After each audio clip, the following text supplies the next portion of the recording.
Hey, Justin. Oh! Golly gee, junipers, Derek. Scared the chicken nuggets out of me.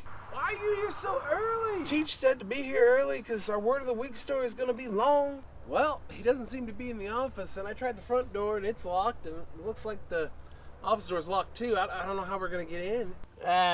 No biggie. I got a key. Why do you have a key? Don't ask questions if you don't want to know.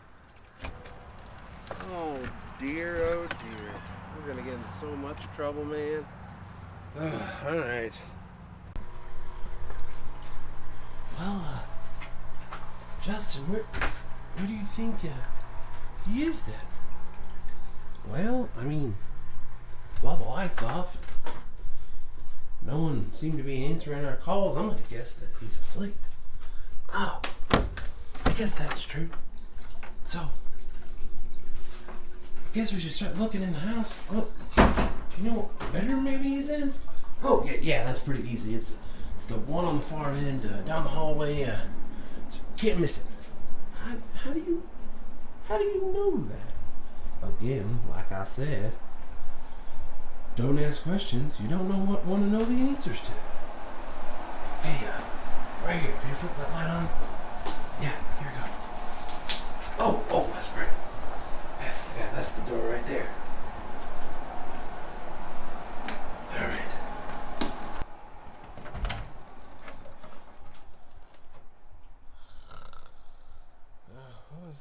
Whoa, what? Oh, what's going on? I'm gonna, who's in here? I'm gonna call the cops, man. What? What you guys doing in here? How'd you get in here? Oh, man. Justin says if you don't want to know, then maybe you shouldn't ask. I don't think you want to know.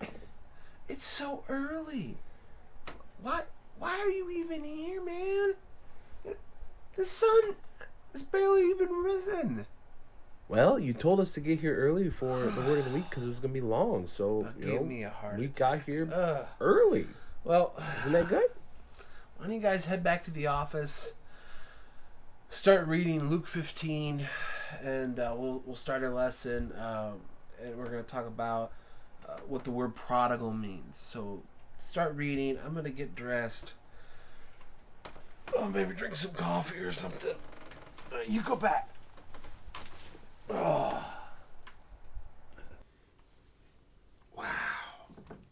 Man, this son must have had it rough.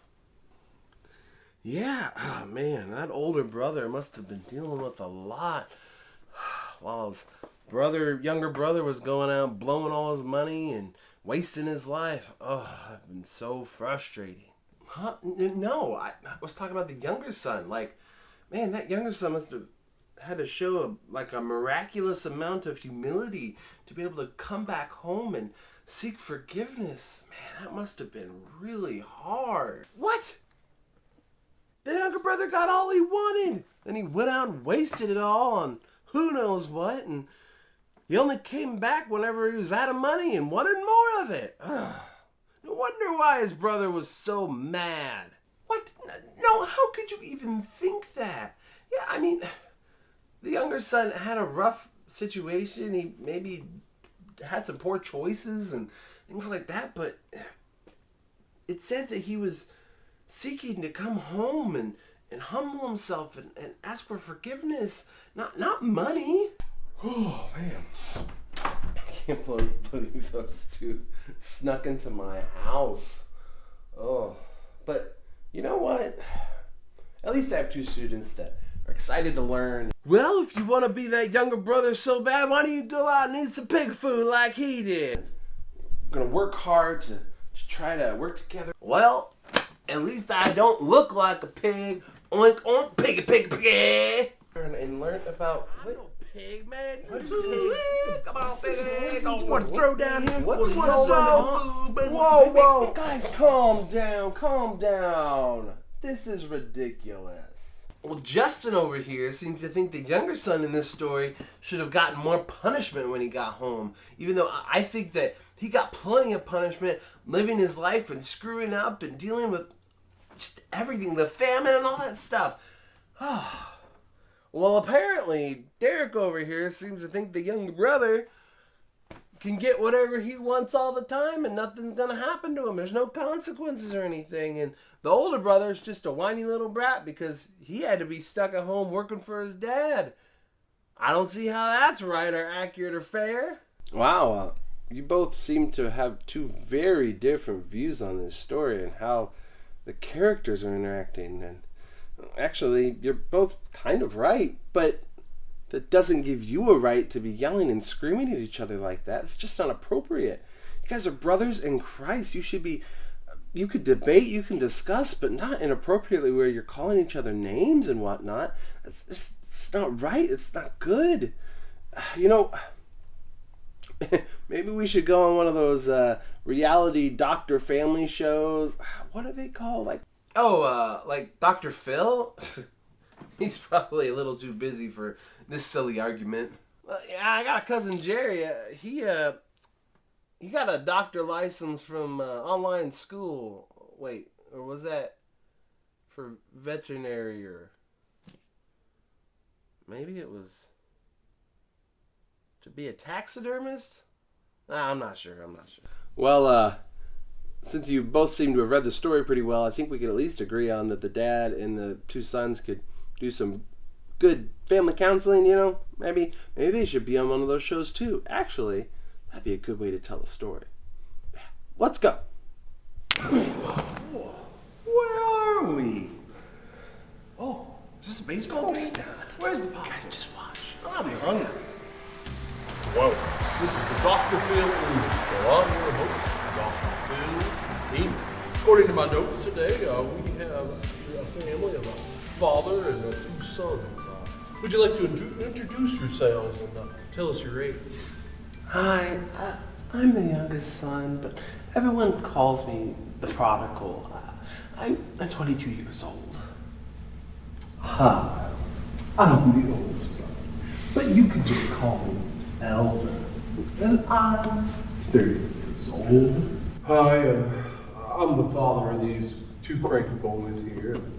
I'm just old. I see. Well, let's give everyone a backstory on why you're here. So why don't you explain what has transpired? I will be glad to. So it all started about 3 years ago. You being 22 years old? You got nuisances? Hey, I think it was that issue started when you were born. Come now, son. Let your father speak here. Thank you, Bill. Eileen. It's Phil Eames. It's pretty common to say. Sorry about that. So again, the main issue started a few years ago. My youngest was 19 years old at the time and just finished high school. He was excited to move on with his life. You mean disrespect you, wish you were dead, steal your money, and go blow it on a blues? That is no way to speak. So, my youngest son decided he wanted to get out on his own, and so he asked for my inheritance. Well, doesn't that disrespect you and show that you don't really care about whether you were even alive? How did that make you feel? Well, I know inheritance comes when you pass on and you give your wealth to your family, but he was just eager to go out and become a man and start his own life. Even though I was worried, I wanted to at least give him something to help him survive. So, prodigal son, what would you like to say about all this? Dad's right. I wasn't trying to make him feel bad. I just felt so useless in his business. My older brother was always in charge of me, and I felt like I could never accomplish anything. I thought that if I could take my inheritance and could go out and make a name for myself. I see. So, what He happened? blew it all on girls, partying, and worldly way of living, and wasteful things. Well, thank you for that unnecessarily and loud and angry rendition, Elder. How would you like to respond? He's right. I did waste my money. I'm not proud of it, but I let all that wealth go to my head. When you're given hundreds and thousands of dollars, you think you can never run out. I figured I could have some fun, then make a name for myself by starting a business. But the fun, well, was more fun. It wasn't long before I had run out of everything. So, what did you do then? He came crawling back to Dad. Son, you stop that right now. Sorry. I didn't come over first. I was too afraid. I was too proud. I began asking help from my friends, but quickly I realized they were not my real friends. Oh, so? They liked the money, but they didn't like me. Once the money ran out, they left. Every single one of them. To make matters worse, the country I was in began to have a famine, and food was scarce, and it began to cost so much money just to get a drink of water. I was about to die. Wow. I didn't realize. You didn't care to listen. So, how did you survive then? Well, I hired myself out to a farmer. So you were a shepherd? No. Oh, so what animals did you work with then? Pigs. Oh, I can't believe you dishonor our father and then you go off and just slay more God's commands. I can't believe this. You go and live in sin and then you go and become even more unclean because you live literally you in can calm down there, sir, Mr. Elder, and let your brother explain. I know I shouldn't have. I knew that our Jewish law forbids us to eat pigs, to be around pigs even, but I was starving. I was even longing for the food that the pigs were eating. I was so hungry. So, what did you do? Well, before I actually dined with the pigs, I realized something. My father's own servants, they were doing better than I was. They had more food because my father is so kind and generous. Well, that is something we can both agree on. Well, that's very kind of you to say to him. Would you like to respond to that, Father? Well, I try to live a life of the way God would, forgiveness and wisdom and mercy. I know we all make mistakes, there'll be consequences, but once those consequences have happened, we can bring in mercy and forgiveness and begin to build that trust back. Amen, sir. Right? Amen. So, Prodigal, with your epiphany, what did you decide to do there? I thought it might be worth returning home. Not as a son anymore, but as a servant. What we call that here is humility. I'll take it you were excited to get home then? Yes and no. Yes, I wanted to see my family, even my brother, but I was afraid. Afraid he was about to get a whooping? Yes, actually, that kind of was part of it. I had done wrong. I had failed. I had deserved every ridicule and beating and punishment. But more than that, I was really afraid that I wouldn't be welcomed home. You know that isn't true, son. Of course I know that. But it doesn't mean I still wasn't worried. I felt like I wasn't worth it. If I had been in your shoes, I would have made you beg for mercy so that you could come home. So then you made your way back home, I see. I did. And it was a huge shock. Because when I was still off... Well, that's all the time we have for today. Come back next time as we find out what happened to the lost son and prodigal son. Was he welcomed home, or was there turmoil in the family? Find out next time. Dr. Phil, Eaton.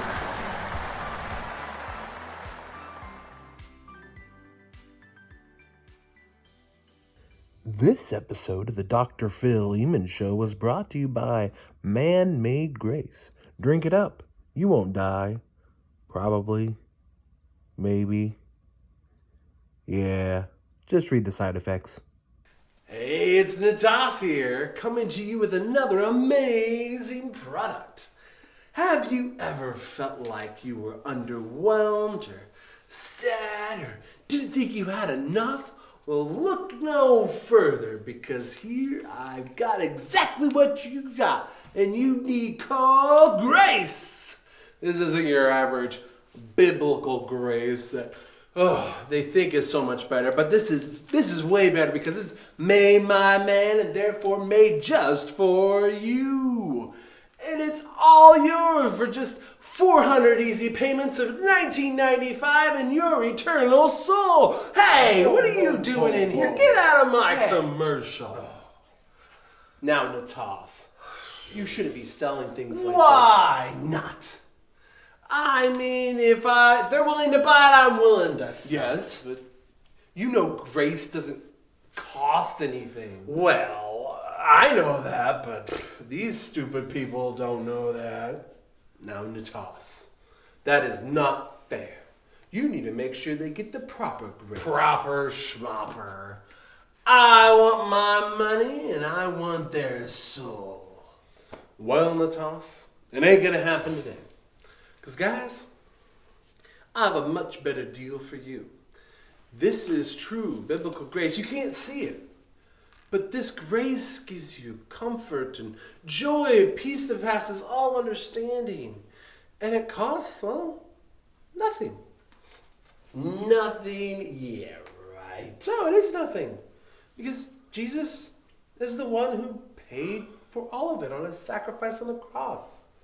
And all you have to do is ask. So if you want true biblical grace, all you have to do is pray and ask, and it will be given to you. And remember, always grace is always. But my grace is better. I mean, look, this, I'll prove it to you. I'm going to drink it, and you'll see how amazing it is. I wouldn't do that if I were you. I don't think that's very safe. Oh.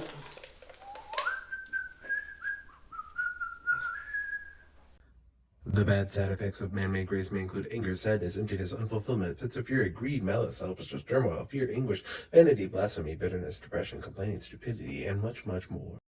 While the wonderful side effects and benefits of God's grace may include love, joy, peace, patience, kindness, goodness, faithfulness, gentleness, and self-control, aka the fruit of the Spirit, as well as charity, protection, forgiveness, life, blessing, salvation, Jesus, contentment, and many, many more. Which would you rather have? I choose God's grace.